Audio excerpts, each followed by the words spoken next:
LLM의 대화 원리, 프롬프트의 비밀. 여러분은 챗GPT나 클로드와 대화해 본 적 있으시죠? 지난 시간에 레그를 배웠어요. AI에게 책을 쥐어주면 더 정확하게 답할 수 있다는 것을 알았죠. 그런데 AI가 어떻게 우리 말을 알아듣고 대화를 이어가는지 궁금하지 않으셨나요? 오늘 그 비밀을 알려드릴게요. 사실 대화의 맥락을 기억하는 것도 인과성의 응용이에요. 앞에서 나눈 대화가 뒤에 대답에 영향을 미치니까요. 오늘 배울 내용을 먼저 살펴볼게요. 첫 번째, 프롬프트란 무엇인지 알아봅니다. 두 번째, AI에게 대화를 주입하는 방식을 배워요. 이건 정말 놀라운 내용이에요. 세 번째, 시스템, 유저, 어시스턴트, 세 가지 프롬프트의 차이를 알아봅니다. 네 번째, AI가 패턴을 학습하고 추론하는 원리를 배워요. 오늘 배우고 나면 AI를 바라보는 눈이 완전히 달라질 거예요. AI에게 말을 건다는 건 사실 텍스트를 보내는 거예요. 우리가 채팅창에 입력하는 모든 글, 이것을 프롬프트라고 불러요. AI는 이 프롬프트만 보고 답변을 만들어냅니다. 다른 건 아무것도 없어요. 오직 프롬프트가 전부예요. 그래서 좋은 질문을 하면 좋은 답이 나오고 애매한 질문을 하면 애매한 답이 나오는 거예요. AI를 잘 쓰려면 프롬프트를 잘 작성하는 게 핵심이에요. AI와 대화하는 방법을 알아볼까요? 프롬프트란 AI에게 보내는 입력 텍스트예요. 질문도 프롬프트고, 명령도 프롬프트고, 설명도 프롬프트예요. 이 글을 요약해줘. 이것도 프롬프트예요. 코드를 작성해줘. 이것도 프롬프트예요. AI가 어떤 답변을 내놓을지는 전적으로 프롬프트에 달려 있습니다. 같은 AI라도 프롬프트를 어떻게 쓰느냐에 따라 결과가 완전히 달라져요. 좋은 프롬프트에는 세 가지 요소가 있어요. 첫 번째, 역할 지정이에요. 너는 요리사야. 이렇게 역할을 정해주는 거예요. 역할을 주면 AI가 그 전문가처럼 답변합니다. 두 번째, 맥락 제공이에요. 한식 레시피를 알려줘. 이렇게 배경 정보를 주는 거죠. 세 번째, 출력 형식이에요. 3단계로 설명해줘. 표로 만들어줘. 이런 식이에요. 이 세 가지를 잘 조합하면 AI가 놀랍도록 정확한 답변을 내놓습니다. 프롬프트 엔지니어링이라는 분야가 생길 정도로 프롬프트 작성은 중요한 기술이에요. 예를 들어볼게요. 뭔가 알려줘. 이렇게 말하면 AI는 뭘 알려줘야 할지 모릅니다. 이건 나쁜 프롬프트예요. 반면에 초등학생에게 설명하듯이 AI란 무엇인지 세 줄로 요약해줘. 이렇게 말하면 어떨까요? 대상, 주제, 형식이 모두 명확하죠. 이건 좋은 프롬프트예요. AI는 마법사가 아니에요. 우리가 명확하게 말해야 명확하게 답합니다. 구체적일수록 원하는 답에 가까워진다는 것 꼭 기억해주세요. AI는 어떻게 대화를 이어갈까요? 놀라운 사실을 알려드릴게요. 여기서 정말 놀라운 사실을 알려드릴게요. AI는 이전 대화를 기억하지 못합니다. 네, 진짜예요. AI에게는 기억이라는 게 없어요. 그런데 우리가 대화할 때 AI가 이전 말을 기억하는 것처럼 보이잖아요. 아까 물어본 것에 대해 더 설명해줘. 이렇게 말하면 AI가 잘 대답하죠. 그건 기억하는 게 아니라 매번 이전 대화를 처음부터 다시 읽기 때문이에요. 기억하는 것처럼 보이지만 사실은 매번 전체를 새로 읽는 겁니다. 이게 AI 대화의 가장 중요한 비밀이에요. 그러면 실제로 어떻게 작동하는 걸까요? 여러분이 AI에게 질문을 하면요. 그 질문만 보내는 게 아니라 지금까지의 모든 대화 내역을 함께 보냅니다. 처음 인사부터 중간 질문들, AI의 답변까지 전부 다요. AI는 이 전체 대화를 처음부터 끝까지 읽고 그 다음 답변을 생성해요. 그래서 대화가 길어지면 어떻게 될까요? 보내야 할 텍스트가 점점 많아지겠죠. 그러다 한계를 넘으면 오래된 대화 내용을 잘라내야 합니다. AI가 한 번에 읽을 수 있는 양에는 한계가 있어요. 이것을 컨텍스트 윈도우라고 부릅니다. 창문처럼 정해진 크기가 있어서 그 안에 들어오는 것만 볼 수 있어요.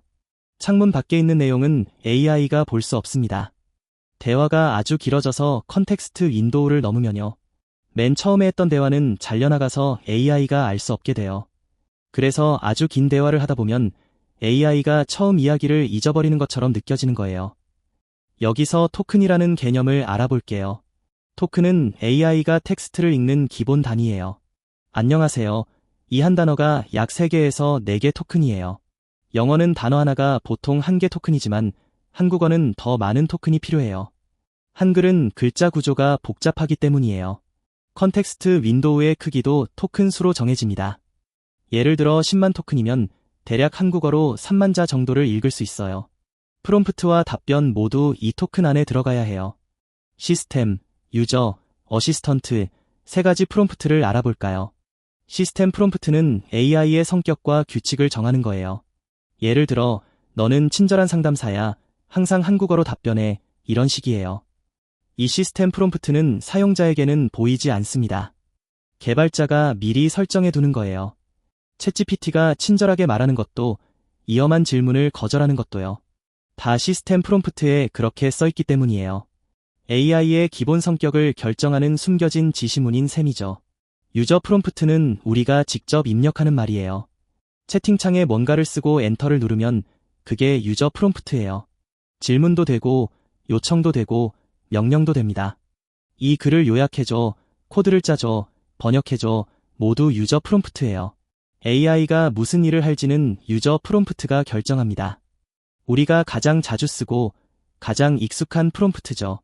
어시스턴트 프롬프트는 AI가 만들어낸 답변이에요. 그런데 왜 이것도 프롬프트라고 부를까요? 이전 대화에서 AI가 한 답변도 다음 대화 때 프롬프트의 일부가 되거든요.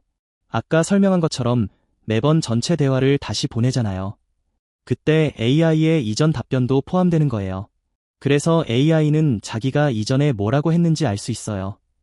자기 자신의 이전 답변을 참고해서 다음 답변을 만드는 거죠.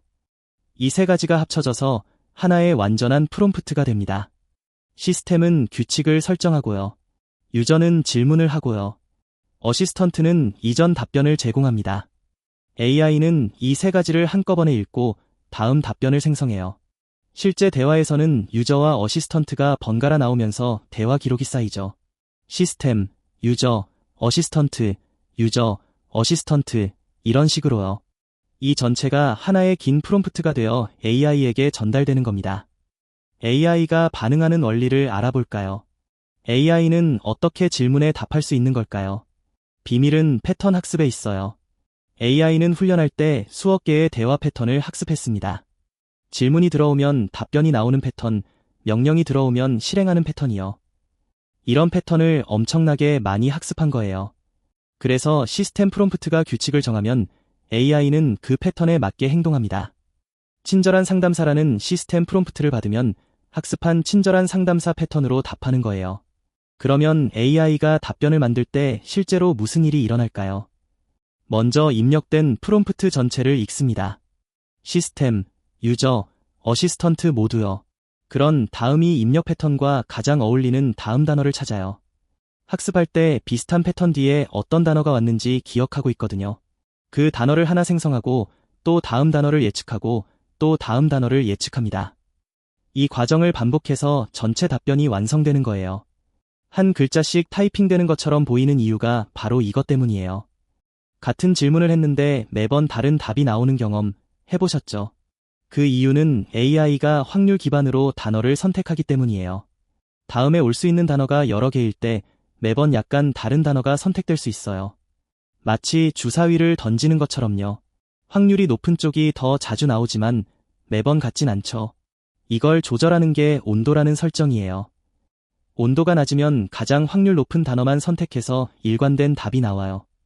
온도가 높으면 다양한 단어를 시도해서 창의적인 답이 나옵니다. 이 온도 설정 하나로 AI의 성격이 달라지는 거예요. 오늘 배운 내용을 정리해 볼게요. 프롬프트는 AI에게 보내는 모든 입력이에요. AI는 기억이 없어서 매번 전체 대화를 처음부터 다시 읽습니다. 시스템은 규칙을, 유저는 질문을, 어시스턴트는 이전 답변을 담당해요. 이 세 가지가 하나의 프롬프트로 합쳐져서 AI에게 전달됩니다. AI는 학습한 패턴에 맞춰 입력된 패턴에 반응하여 답변을 생성해요. 이제 AI가 대화하는 원리를 이해하셨죠? 다음 시간이 마지막 강의입니다. 다음 시간에는 AI가 스스로 생각하고 행동하는 에이전트를 배울 거예요. 클로드 코드, 커서, 코덱스, 이 도구들은 어떻게 작동할까요? AI가 단순한 대화를 넘어 진짜 일을 하는 시대를 만나볼 거예요. 마지막 13번째 강의에서 이 모든 여정을 마무리할게요. 기대해 주세요.